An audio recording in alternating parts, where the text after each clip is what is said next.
Tucker Carlson Tonight host explains how moral authority and relevance is long gone. About 20 minutes into the 2016 presidential campaign, it was pretty clear the American media were horribly addicted to Donald Trump. They hated Trump, obviously, but they also needed Trump in order to live. And that's the face of addiction. If you have ever seen a person grimace while gulping warm vodka before breakfast with shaky hands, you know what it looks like. So there was really never any question about what was going to happen for sure when news organizations were finally cut off from their vital daily supply of Donald Trump. They are going to collapse in a pile, and that's exactly what they've done. They've collapsed. On Tuesday, for example, not a single show on CNN, once the most important cable news channel in the world. This is CNN. Not a single show in the whole channel approached even 800,000 viewers. That's really low. Chris Cuomo would be better off doing free concerts in the park, which in fact, he may soon be doing. So with Trump gone, the old formula no longer works. That's easy to understand. What's more confusing, harder to understand, is how they've responded to this fact. So let's say you'd made billions of dollars over the years selling Rice Krispies treats to a hungry public. Dentists may have complained about what you were doing, but for you, it was always a great business. And you assumed it would go on forever, because we always think everything good will go on forever. But it doesn't. Over time, consumers started to figure out that a marshmallow coated with breakfast cereal, not a very healthy food option. It tastes great at first, eat enough, and it starts to make you feel sick. So they began to buy less of what you were selling. Following this, how would you react to that? Well, if you were smart, you'd probably rebrand. You change the color, you'd throw in some vitamin additives, you rename the product, you might call it Crunchy Kale Treats or Healthy Life Nutrition Bars. You'd have figured out that people don't want sugary garbage. They want something that's good for them, so you would sell it to them. That seems like a pretty rational choice. What you probably wouldn't do if you were selling Rice Krispies treats to a rapidly shrinking market is convince yourself that we're not in the snack food business, but instead on some kind of mission from God. You would not claim that eating marshmallows is a vital moral imperative. You would not attack your own consumers for preferring something else. You would not denounce them as morons or racists for eating less sugar. You wouldn't try and ban the Atkins diet or make keto illegal. It would be insane. You'd go bankrupt if you did that. And yet that's exactly what the legacy media have decided to do as they face extinction. They've amped up the moral outrage. They've turned the self-righteousness all the way up to 11.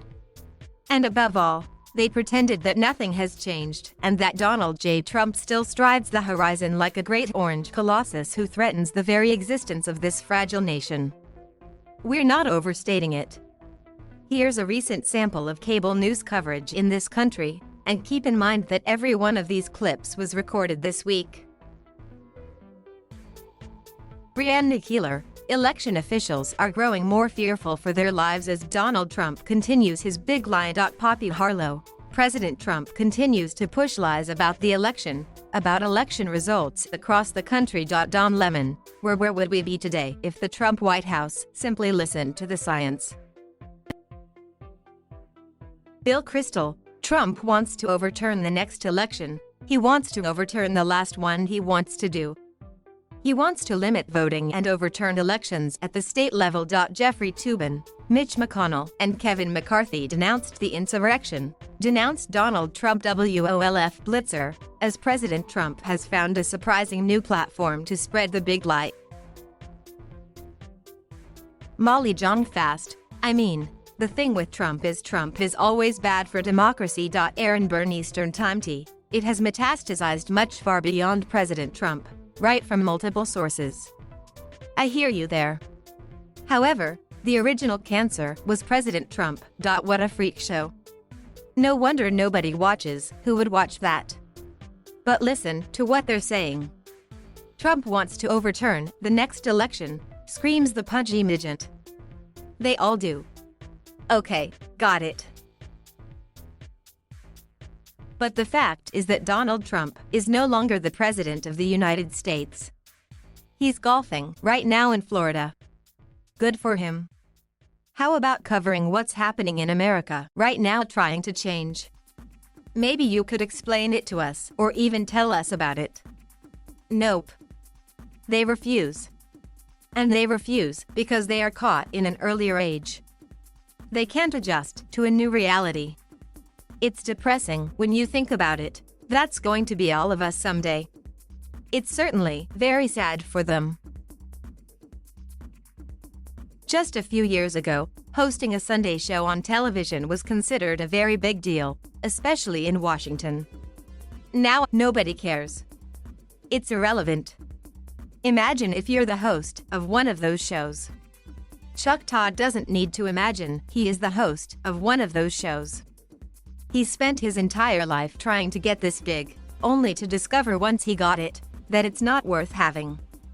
No wonder he seems so bitter and fragile.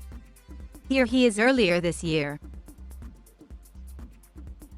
Sen Ron Johnson. This was started when the mainstream media dropped any pretense of being unbiased and actually chose sides during this election. This fire was started when you completely ignored, for example, our investigation of Hunter Biden. No evidence of wrongdoing there, and now we find out after the election, no, there is a fair amount of evidence to the point that we have a real FBI investigation. Chuck Todd, Senator, all right, I've had enough of hearing this. Sen. Ron Johnson, listen, I've had enough of this, too. It's the saddest thing, in it is creating a situation where Republicans and conservatives do not trust the mainstream media. And that is what is destroying the credibility of the media and our institutions, and really the destruction of confidence in the institutions. Senator, I've had enough. Chuck Todd literally can't even bear to listen to someone criticize the American news media. Nobody has to now. Settle down, Chuck. No one is interested in what you think anymore. Your moral authority is long gone, along with your relevance. You're shouting into the void. They all are. Deep down, Chuck Todd knows that. They all know that. But rather than accept the truth about themselves and their careers, rather than change their behavior or acquire brand new skills that would be nice, or gracefully retire to Cabo, again, this is coming for all of us, they won't.